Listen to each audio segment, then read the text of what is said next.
Bonjour, c'est Isabelle. J'avais envie d'aborder aujourd'hui une expression avec vous que vous entendez peut-être assez souvent, qui est que les enfants nous guident. Et il y a beaucoup de parents qui me demandent finalement qu'est-ce que c'est que d'être guidé par son enfant.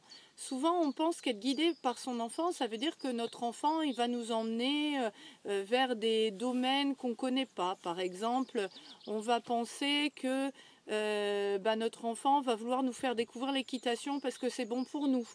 Ou bien que en fait c'est l'enfant qui a raison et qu'en fait il faut s'organiser autrement, que en fait c'est un petit peu plus loin que ça. Ce qu'il faut entendre par cette expression, c'est qu'en fait les enfants, ils sont là pour nous montrer ce qui a amélioré chez nous.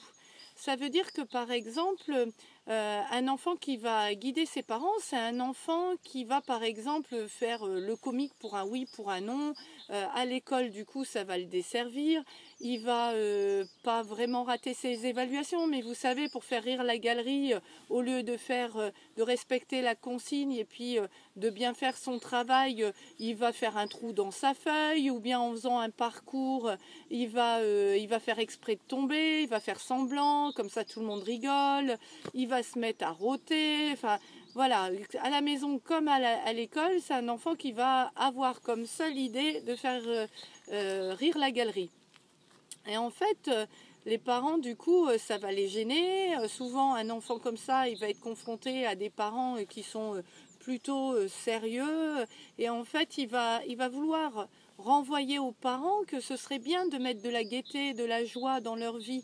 Et il va leur renvoyer que peut-être que toi, papa ou maman, tu as réussi, mais est-ce que tu es heureux? Est-ce que vraiment la réussite, ça passe par le travail? C'est ça qui va amener à questionner cet enfant. Je pense aussi à une petite fille que j'ai vue et puis qui en fait faisait crise de colère sur crise de colère. Et du coup les parents ne comprenaient pas. Et cette petite fille, elle nous a expliqué que en fait il y avait beaucoup d'attentes sur elle, qu'il y avait beaucoup de règles, qu'elle voyait pas, qu'elle comprenait plus ce que c'était qu'une règle. Que du coup en fait toucher à l'ordinateur c'est interdit, traverser toute seule c'est interdit, manger des céréales au lait c'est interdit. Donc elle venait interroger ça en fait. Qu'est-ce que finalement papa et maman, c'est quoi une règle? C'est quoi, pourquoi on interdit les choses? Et en réfléchissant, les parents se sont rendus compte que effectivement, ils prenaient pas le temps d'expliquer aux enfants que ce qui était vraiment interdit, c'était ce qui était dangereux pour l'enfant ou pour les autres. C'est ça en fait qui est vraiment important pour un enfant de respecter. Après, toucher à un ordinateur, c'est interdit parce que il y a le risque de casser l'ordinateur et qu'un ordinateur ça coûte cher, mais ça n'a rien à voir avec le risque d'être renversé par une voiture quand on traverse sans donner la main, vous voyez. Et c'est ça que venait questionner cette petite fille quand on dit un enfant vient guider ses parents. Là en fait elle les guidait sur eux dans leur vie. Qu'est-ce qui s'autorisait? Finalement, est-ce qu'ils vivaient leur vie? Non, ils se sont rendus compte qu'ils s'interdisaient de vivre, qu'en fait, par rapport au matériel, justement, pour prendre soin des affaires, finalement, ils avaient beaucoup d'affaires, ils avaient bien réussi, mais ils avaient, en réfléchissant, ils se rendaient compte qu'ils avaient l'impression, ils le disaient souvent, de passer à côté de leur vie. C'est ça, guider les parents. Ça va être aussi un enfant qui va développer une allergie alimentaire, puis une deuxième, puis une troisième, parce que les parents envisagent depuis un moment de manger plus des légumes, vont envisager d'arrêter la viande, vont envisager en tout cas de changer, d'avoir une autre hygiène de vie, et vont pas passer à l'action, vont faire des petites tentatives mais pas réussir.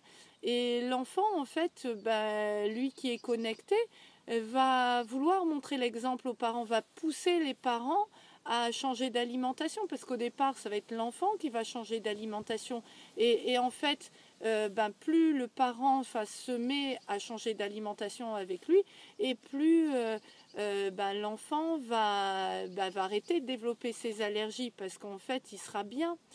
Donc ça ne veut pas dire que dès que votre enfant a une allergie, c'est ce problème-là qui pointe du doigt. Mais interrogez-vous, voyez les choses autrement. Si votre enfant développe une allergie, est-ce que vous n'aviez pas, vous, déjà envie de changer d'alimentation? Est-ce que c'est pas ça qui pointe du doigt votre enfant? Est-ce que c'est pas vers ça qui vous guide?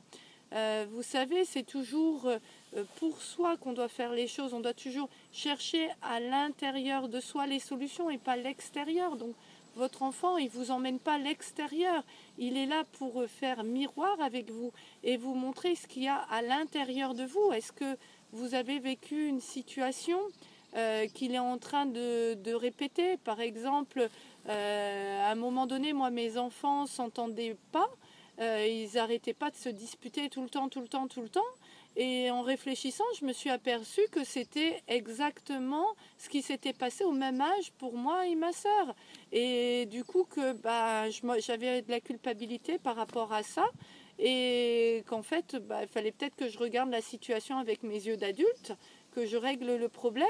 Et dès que j'ai eu cette prise de conscience de ce que j'avais fait subir à ma sœur, tout de suite, ça s'est arrêté.